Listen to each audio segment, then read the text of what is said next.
You ever watch a football team, like you'll watch college football when Alabama was in its prime and the defense was just crushing people, and you're like, do they have 13 players on the field? Like, it looks like they have extra players. Oklahoma City's defense looks like they're playing 7 guys. So Jokic could get his, but Murray didn't get his. Porter couldn't get his. They just shut off lanes and avenues.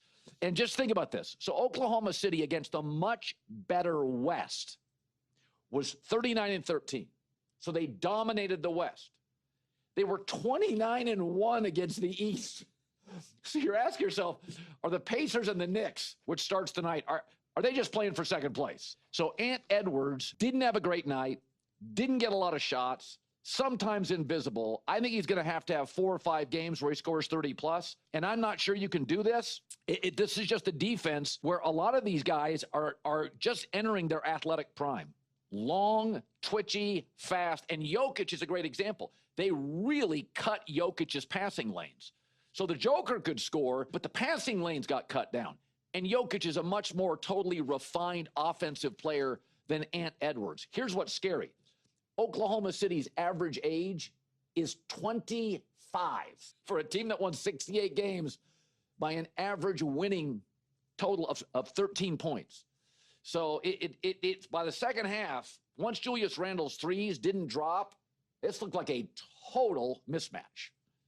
Younger, quicker, better defensively, with a lot of levers to pull. Here's Ant Edwards after. I definitely got to shoot more. I only took 13 shots, but I'll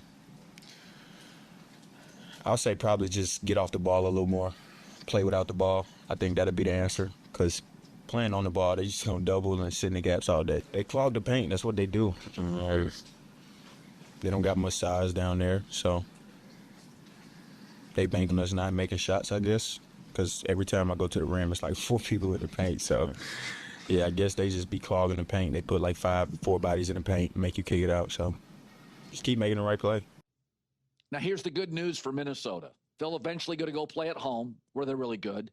Chris Finch and his staff have been excellent at shifting around to second and third gears and figuring out ways to get the most out of the offense. But if you watch the second half, they were just overwhelmed. Memphis got overwhelmed. The West got overwhelmed. The East beat them 1 time in 30 games.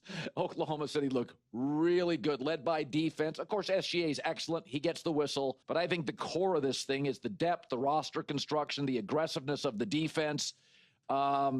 Generally in sports, a great defense slows down a great offense. If you were the Bulls and MJ, you had both, but this looked like a mismatch last night in the second half. It looked really, really ugly.